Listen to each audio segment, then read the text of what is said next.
Kaixo, ondo etorri ZEX zerbitzuko azken saio honetara, laugarrena, ezta?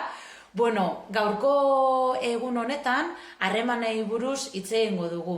Badakigu egoera, pizkatzu bet gogorrak, zailak, ez oso atseginak, eta gure errealitateri bueltatxo bat eman behar izan diogula, eta gaurko honetan gure harremanak aberatzagoak izateko, osasuntsuagoak izateko, positiboagoak izateko, lau klabei buruz hitz egingo dugu.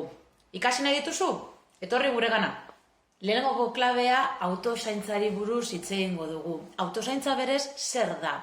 Berak hitzak esaten dau, ez? Bakoitza bere burua, ez? Auto, norbanakoa eta zaintza, kuidadoak, ez? Edo zainketa. Orduan, lehenengoko klabea da autozaintza hau. Zertarako, azken finean gu gure buruarekin ez bagauda oso eroso, edo egiten dugunarekin, edo gu geuk ez badiogu gure buruari espazio bat ematen, azken finean batzutan zaila izaten da bestean gana harremantzea edo besteen gana hurbiltzea, ez da? Adibide moduan, telefonoekin askotan bakarri gaudetzean, ez? Baina besteekin harremantzen gaude.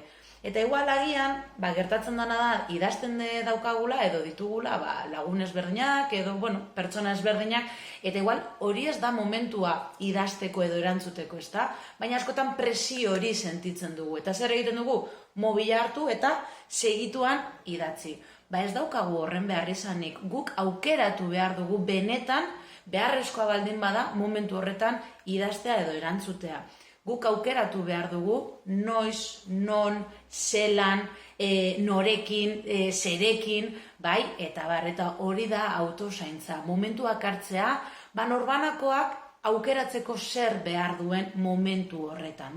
Askotan autozaintza izan daiteke be, lagunekin egotea, hori be autozaintza da, behar dugulako. Beste batzutan izango da, familiekin egotea.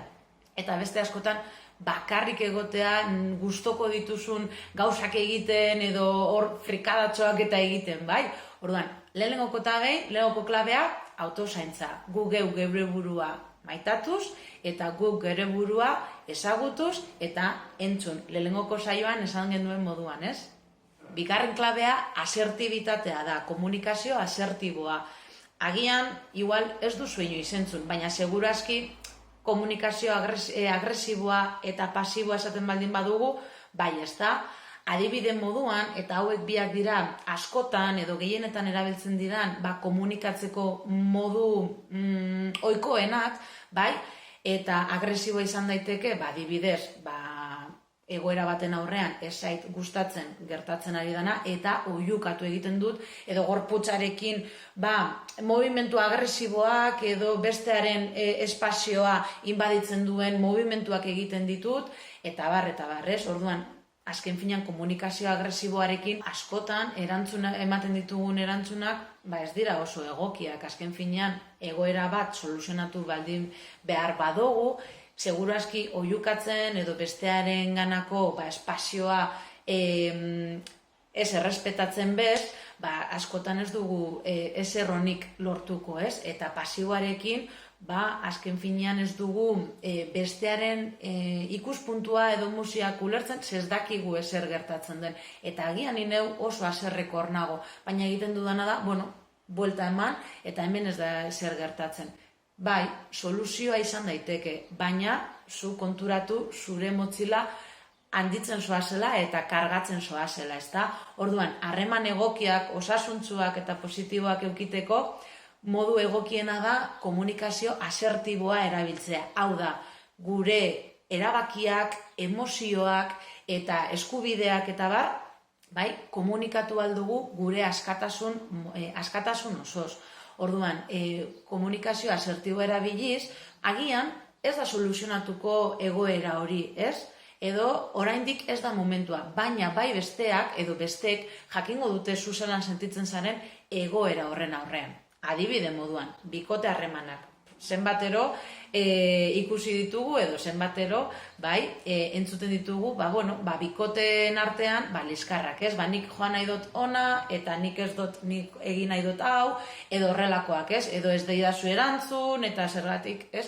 Orduan, azken finean, hor, hasten gara, komunikazio agresibo eta pasiboaren arteko, eztabaida edo komunikazioa sortzen, ez?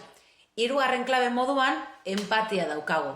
Segurazki, gehiengoak entzunda daukazute zer den empatia, ezta? Beste pertsona baten tokian jartzeko edota sentitzen duena antzemateko ahalmena da. Batzutan, kostatu egiten zaigu, bestearen tokian jartzea edo sentitzen duena ulertzea, ezta? Bai, egia da. Batzutan kostatu egiten zaigu. Baina empatia lantzea oso beharrezkoa da lotura afektibo sendoak lortzeko eta baita ere mantentzeko. Azken finean, ez bagaituzte ulertzen edo sentitzen badugu ez gaituztela ulertzen, edo, azken finean zer gertatzen da, ez dugula pertsona horrekin harremanduko nahi, ez? Orduan, zer da beharrezkoa empatia lantzea, ez? Agian igual ez gaude ados, baina ulertzen dugu besteak non jartzen dan edo zer sentitzen dauan. Hiruren arteko ezberdintasunak hobeto ikusteko ejemplo bat emango dizuet. Adibidez, lagun talde bat dago hor jolasten edo hitz egiten eraien artean eta pertsona bat dator etxetik jada haserrekor, bai? Eta handator eta lagunek ikusten dute erdi haserre edo zerbait gertatzen zaiola, ezta? Orduan, hitzei, zer gertatzen zaizu? Arraro zaude, ez zaite zer gertatzen, izilik egon eta listo, bale? Eta jazta, haserrenago eta ezin egon haserretuta? Klaro, besteak flipatzen gelditzen dira, ez da? Zer gertatzen zaio? Hobeto ez hitz egin horrekin, ez? Zer soluzionatu da? Ez.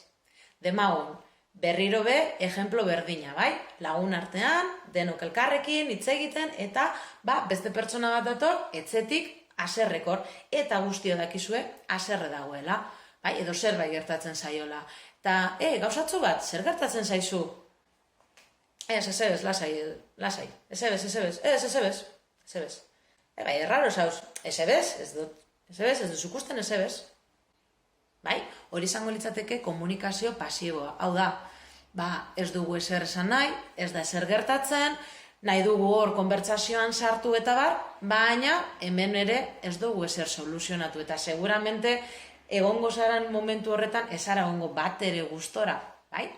Hirugarrena, komunikazioa asertiboa, hau da, lortu behar duguna, gitxika, ez?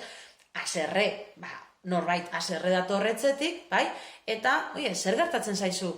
Barkatu, gaur ez dute hitz egin nahi, haserren ator eta hasiera batean lasaitasuna behar dut eta nirekin ez hitz egin, joango sartzen eta listo. Zelako mezua eman dugu hor?